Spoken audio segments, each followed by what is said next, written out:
Hello, welcome back to Quilts Bloom at Dawn. I love quilting all year long, but I especially enjoy quilting in the winter. I love weekends when there's not too much going on. I can just wake up, enjoy a nice cup of coffee, and get started quilting, and that's what I'm doing today. And I have so much to share with you. The first thing you'll notice is I have my tray here of the project that we're currently working on, which is our blueprint quilt. And if you've been following along, you know that I've actually chosen some gorgeous flannels. Actually, I'm using a layered cake called Stormy Seas as my base, along with some beautiful prints in a variety of colors.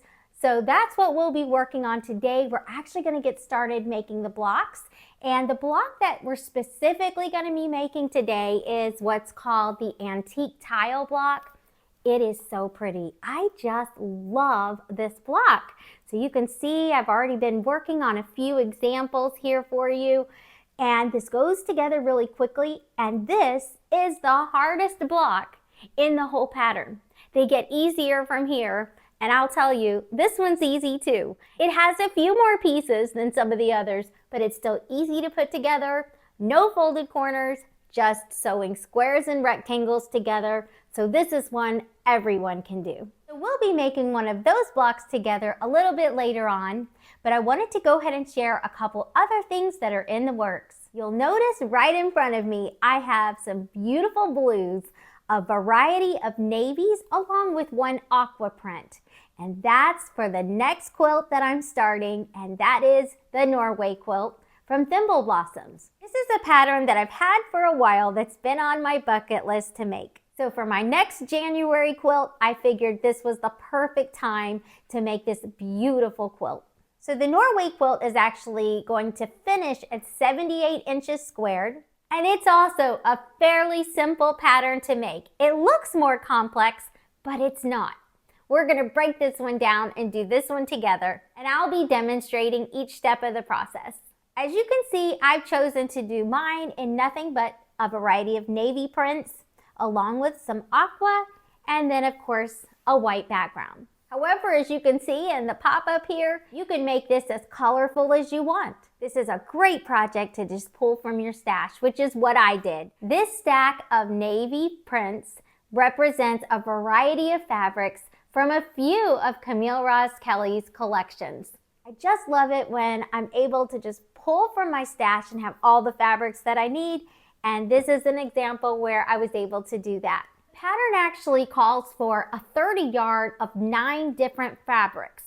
I have 6 navy prints selected, so I'll just end up using several of these prints more than once. So I'll need, of course, 2/3 of a yard of 3 of them and 1/3 of the yard of the remaining. I think this would also be beautiful in a variety of light blues and aquas, along with some grays. Matter of fact, I almost decided to do that, but I ended up finally at the last second switching back to just doing navy and then having aqua as my pop of color. But I also love the teals and the reds and the navies mixed together in the example. So you can really have fun with this and just make a gorgeous winter quilt. In addition to these navy fabrics, for those centers, you'll definitely want that pop of color. And so I've chosen the aqua, and you'll need a yard of whatever you're going to use for that.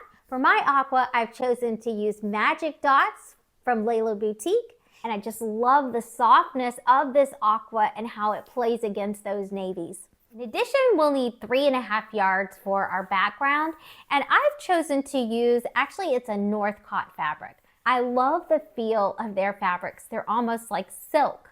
And this is one of my favorites. I don't know the name of this particular Northcott fabric, but it has just a touch of pattern to it that just gives it a really pretty look in a quilt. So that's what I'll be using as my background.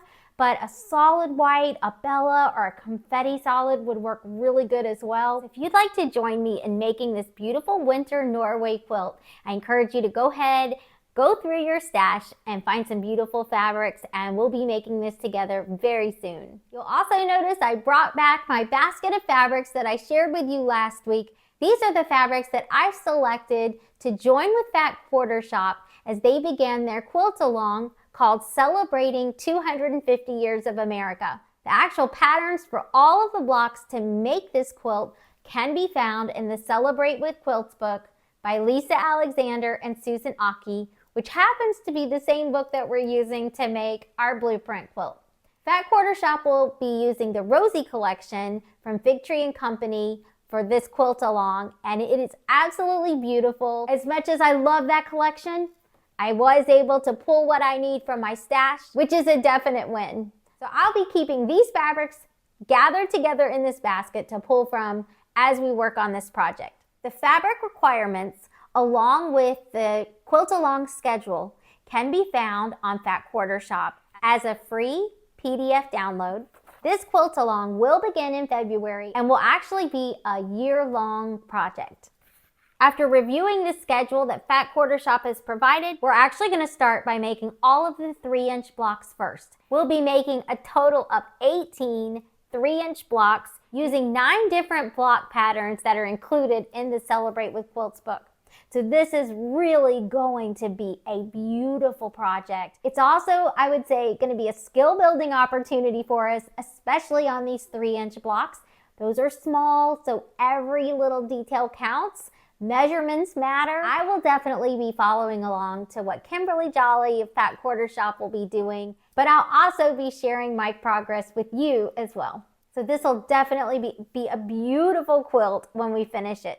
Last week, I also shared my exciting news that I have a quilt room in the making. I shared a couple tips about the room layout and just figuring out how the space is going to work for you and thinking about the way that you quilt. Well, today I'm actually going to be sharing my favorite part of the whole process, and that is organizing our fabrics.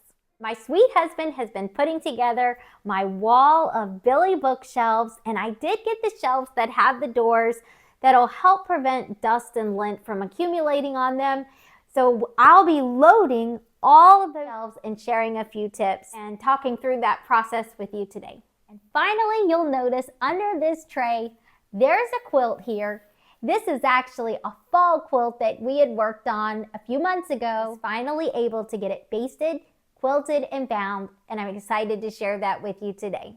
But for now, let's go ahead and work on our blueprint quilt, and we'll go ahead and make an antique tile block together. So last week we focused on cutting all the fabric that we would need for the blueprint quilt, and I shared a variety of the blocks. The first block that we looked at was the blueprint block, which is a large square, a small square, and 2 rectangles. I also shared 2 variations of our 9-patch block. What's great about these is it's the same square. You'll just make a lot of them, and it's the way you lay it out that makes the variation. Because all 3 of these blocks are fairly easy to make, we're actually going to make all 3 of them together next week.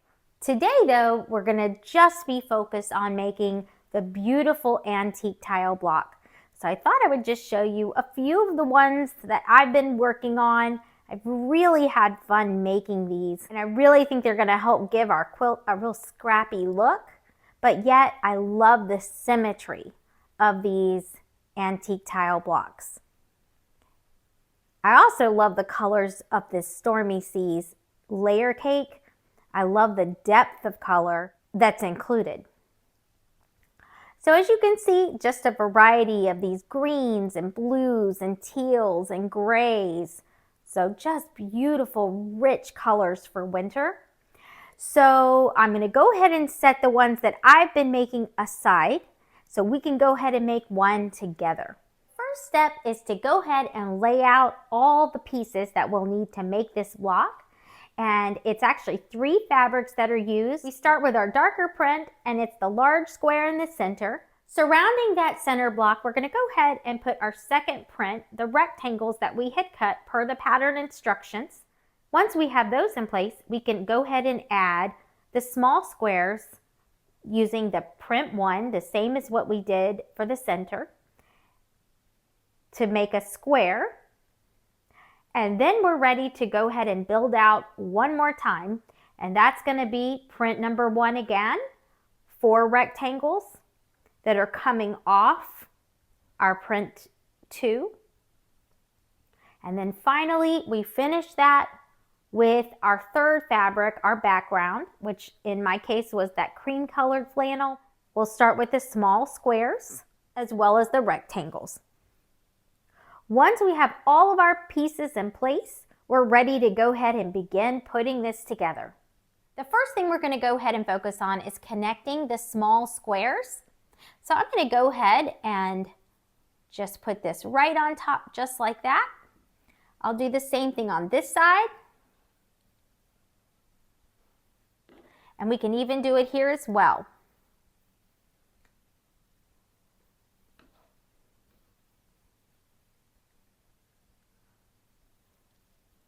And to help keep things straight, I will go ahead and put just a couple pins, but you may feel pretty comfortable to do this without pinning, whatever your preference. We'll go ahead and take these over to the machine and get these sewn using the chain piecing method.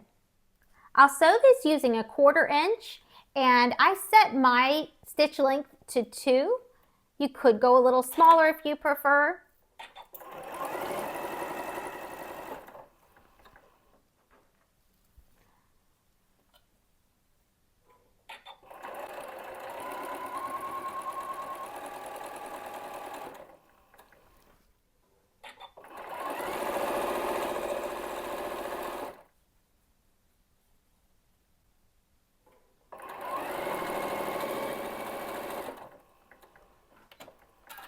It's so nice to chain piece. It's all hooked together and you do save on some thread, and then you just have to take it to get it cut.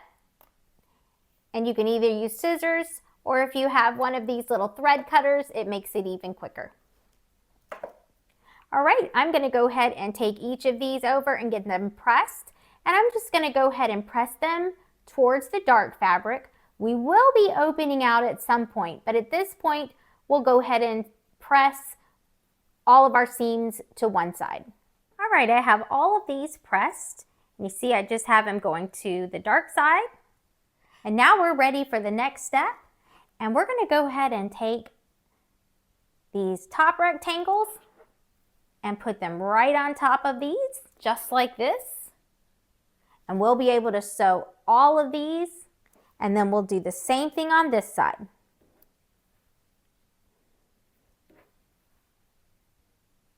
We'll even be able to do the same thing on our sides.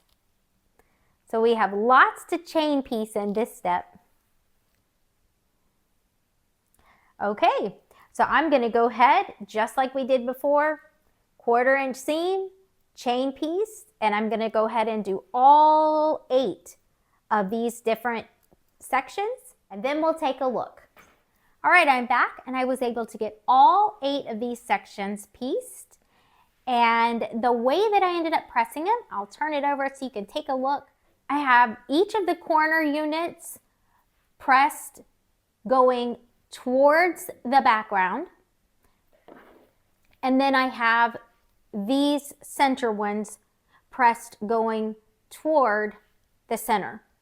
That way, when we sew this together, look how nicely that's going to nest. And that is the next step in the process.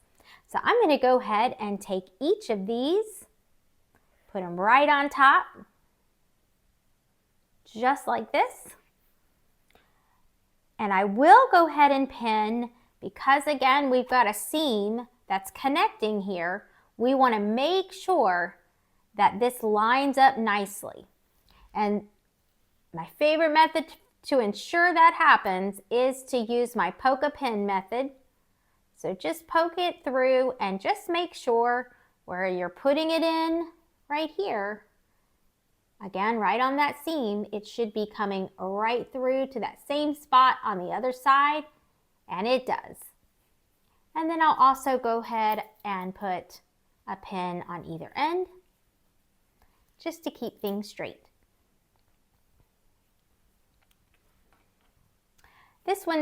This center one doesn't have any seams, so I'll just put one on either end.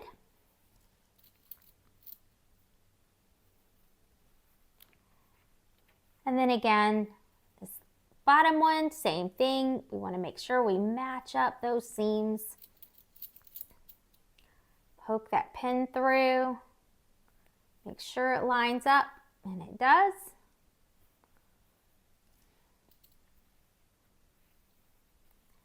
and pin it on either side. All right, so I'll go ahead and take this to the machine and get this sewn and pressed, and we'll take a look. All right, I'm back, and I did want to just show you as I pressed these, I did press this one going towards this center, away from those small squares. I have this one going away from the large square. And again, this one repeating, going towards this side. That way, again, you'll notice all of this is going to nest when we sew together. We're going to go ahead now and repeat the same process with our last side, and we will have this finished in no time at all.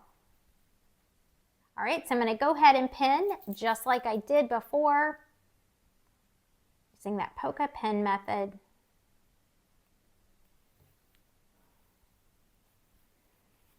And one on either side.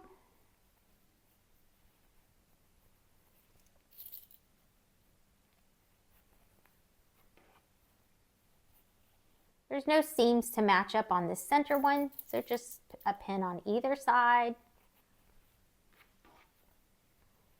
And then again, one more seam to match up.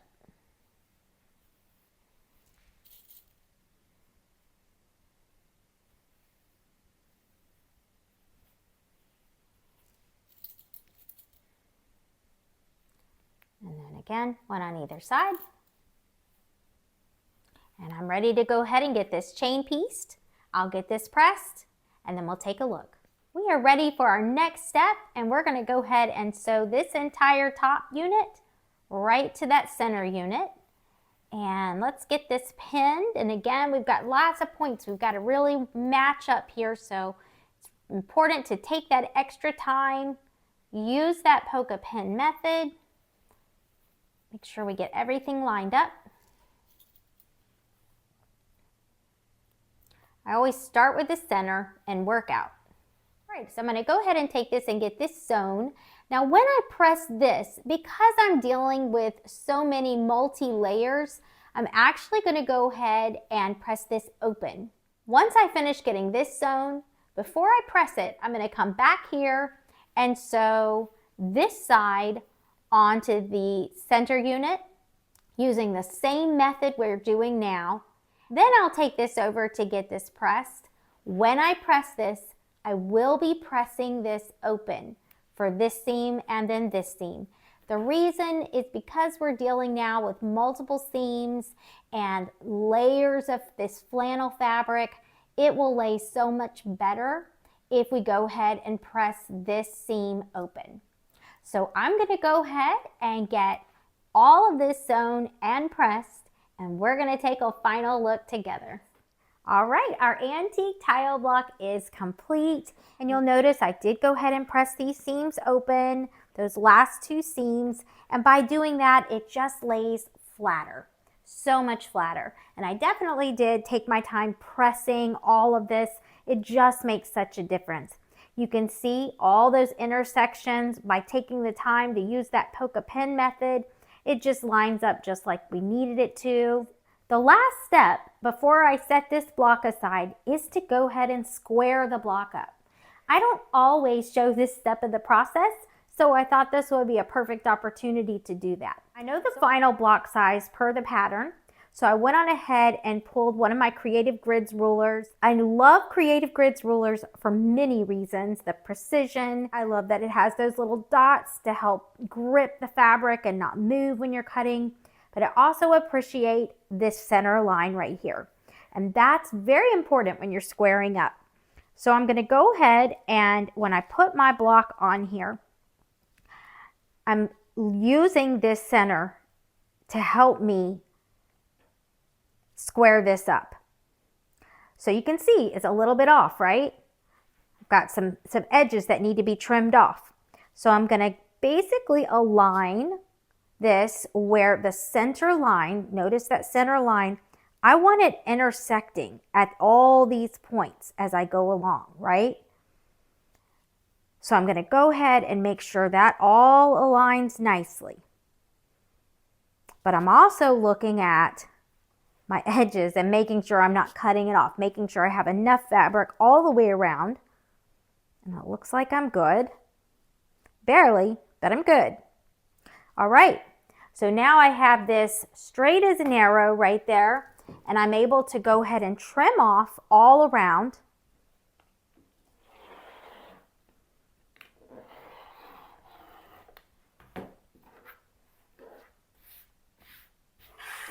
Flip it around to do the other two sides. Again, I'm going to line it up just like I had it before.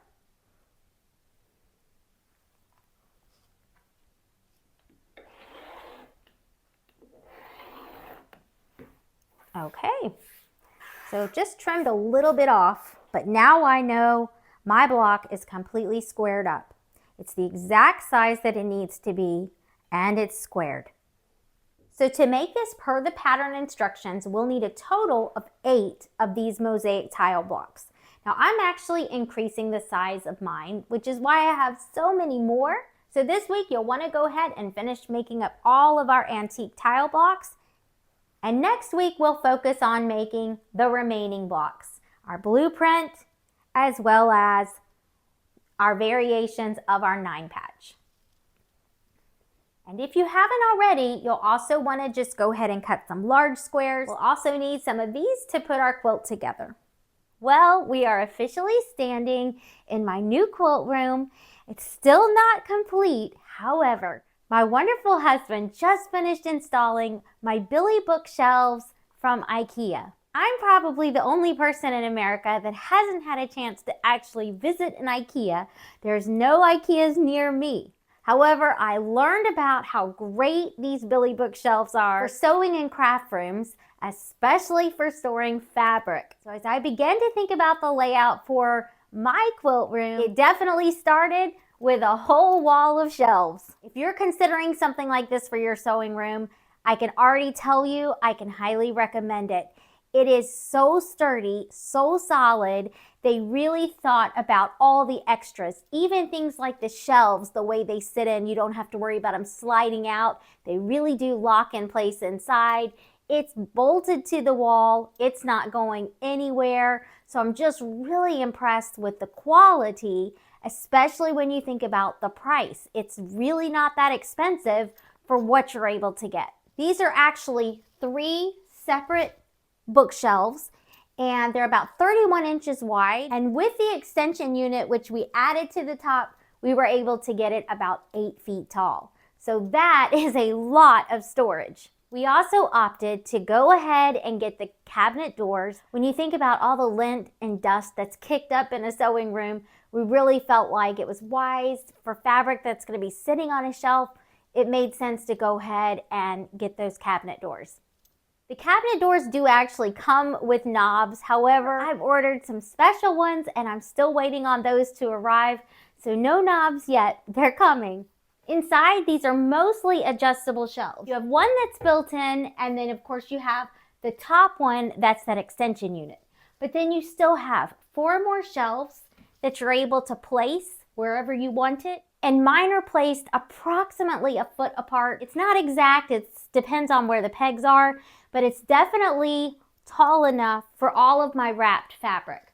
I've shared this before, but I do use the comic book boards to wrap my fabric. These comic book boards are about 7 by 10.5 inches, and they're sold on Amazon, about 200 of these for around $30. So it's a really great value, and you can keep reusing these boards over and over. I just finished using what was on this board. It's down to now about quarter size. So this board will go back in my stock to be reused. If you don't have shelving like this available, this is actually what I've been using up until now, and it's really worked well.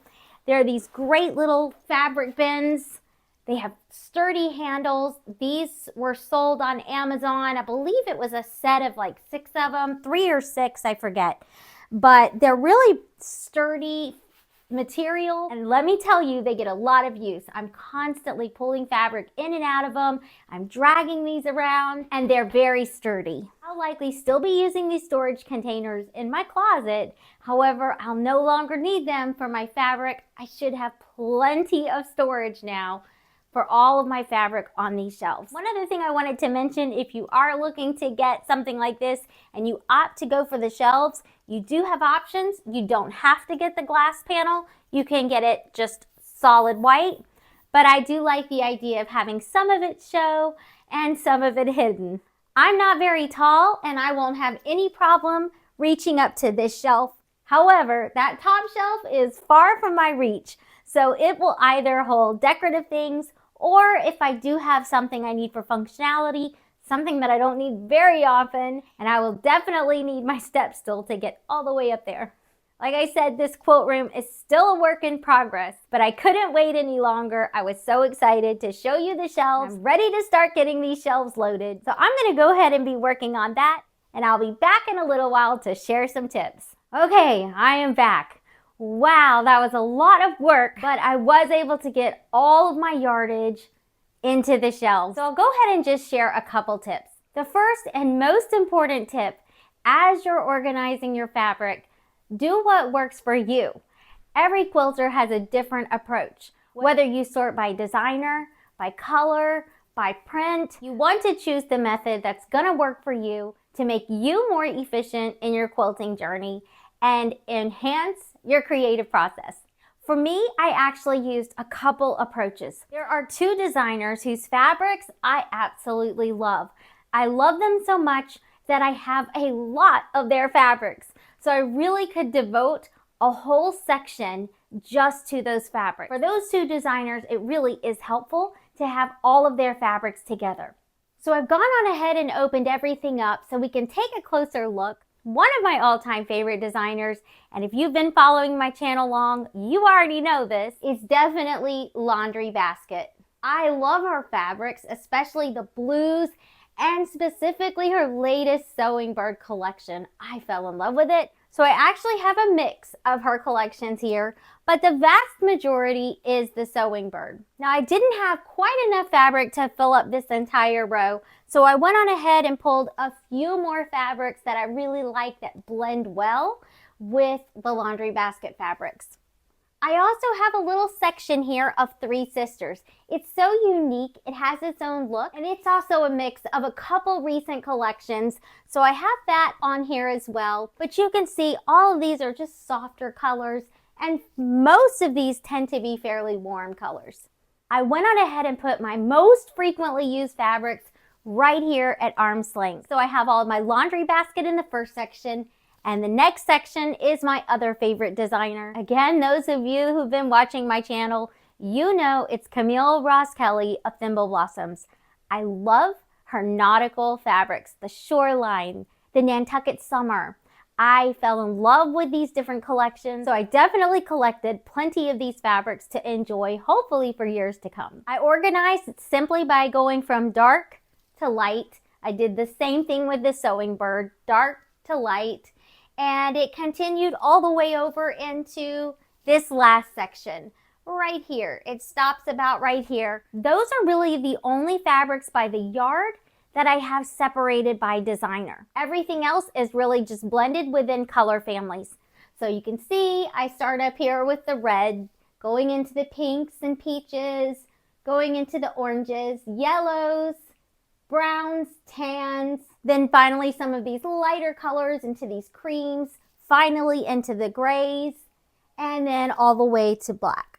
On the next row, I start in with my aquas, and then I start going into my lighter blues, then into my darker blues, then I go back to some of the darker aquas, headed into the greens. I probably should have put those aquas here, but when I'm pulling fabrics, I like to pull some of those aquas, especially with some of those light blues. So for the way that I work, it made more sense for me to go ahead and leave those aquas over there with the light blues. Now you can see there's a predominant color in my collection, and of course it's blues. I am partial to the blues. It doesn't matter the shade. I like all shades of blues. I just love blue. So I have to actually really work to get out from blue and venture out into some of these other colors. And I have really tried to begin to do that to build my stash. If you notice, I have a little bit more yardage down in this bottom bin, and it starts out with what I'd call more of my whimsical or themed fabrics, military or music, just prints that are a little bit more unique, certainly not really fitting into color families. I also put fabrics that are specifically holiday fabrics. For example, fall, Thanksgiving, Christmas, patriotic, anything that's specific to a specific holiday or a specific theme, I went on ahead and put down here because I'm less likely to use it. It's fabrics that I'm not going to use as often, and if I am looking for those fabrics, I'll be specifically looking for them for a particular project or season. As you can see, I'm definitely not finished loading my shelves. I still have lots of space for all of my pre-cuts. So I'll be working on that, but that's definitely for another day. I am officially worn out, but I was definitely encouraged to see that just 3 of these bookshelves was enough for me to store every bit of my yardage and still have plenty of space for me to add my pre-cuts. You may notice there's a decoration right at the top center, and that is a beautiful sewing basket that my mother gave me for Christmas, and I just love it. So I'm so excited for it to be front and center in my sewing room. As much time as we spend in our quilt rooms, we definitely want to create a workspace that's first and foremost functional to help us improve our efficiencies. But we also want to be in this room. So you want to create a room that reflects you. For me, that's my light blue walls that create just a light and airy feel, and that white furniture that creates that cottage look. So as I'm definitely working to organize and make everything functional, I'm also very focused on making this room beautiful as well. Before we close today, I'm so glad to be able to show you another one of those quilts that I've had stacked up waiting to be basted and quilted. I was able to get another one finished. This is actually the Bountiful Baskets pattern by Chelsea Stratton, and we started this one back in the fall, but I had so many fall projects which then led into Christmas, and then of course my sons were moving out, so it was so much going on that I just have not been able to get caught up on everything. So while fall is definitely over, I'll still have this quilt ready to enjoy next fall. This quilt is a fairly large quilt. It finishes up at about 80 inches squared.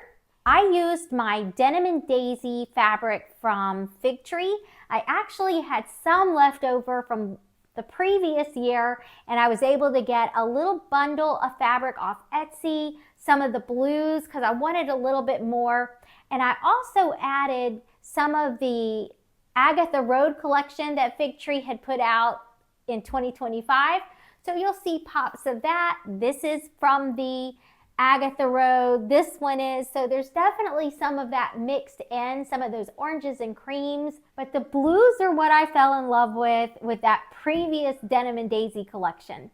For these navy blue squares that are on point, they just give that pop of color. That's actually the navy eyelet from Fig Tree. And if you recall, when I actually made these blocks, I used both my half square triangle foundation paper from Fat Quarter Shop, which triangles on a roll, as well as the square in a square foundation paper.